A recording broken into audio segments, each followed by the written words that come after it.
વંદે માતરમ, ભારત માતા કી જય। ઘણા સમયથી પંચાયત ઓફિસનો ખૂબ જ મુશ્કેલી ભર્યો પ્રશ્ન છે એ ઊભો હતો, પરંતુ હાલ સરકારશ્રીના આદેશ મુજબ ખાટસુરા ગામની નવી પંચાયત ઘરનું આજે ખાતમુહૂર્ત છે।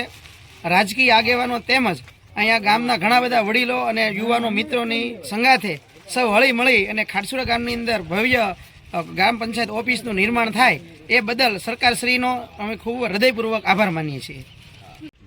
આજ રોજ ખાટસુરા ગામ ખાતે નવી પંચાયત ભવનનું નિર્માણના ખાતમુહૂર્ત પ્રસંગે ઉપસ્થિત કારોબારીના ચેરમેન રૂખડભાઈ, ગામના સરપંચ શ્રી દીપકભાઈ, અમારા બાજુના ગામના સરપંચ મોટી સોડોદરીના સરપંચ નરસિંહભાઈ ઢાપા, ગામના આગેવાન કાપભાઈ વાળા, ભૂપતભાઈ જાદવ, હરેશભાઈ શિવાભાઈના દીકરા ધારાસભ્ય શ્રી શિવાભાઈના દીકરા શ્રી હરેશભાઈ ગોહિલ, આ તકે સૌ ગામના આગેવાનશ્રીઓ ઉપસ્થિત રહ્યા। ગામના નવનિર્મિત ગ્રામ પંચાયત ભવનના નવનિર્મિત 20,60,000નું જે બજેટ આવે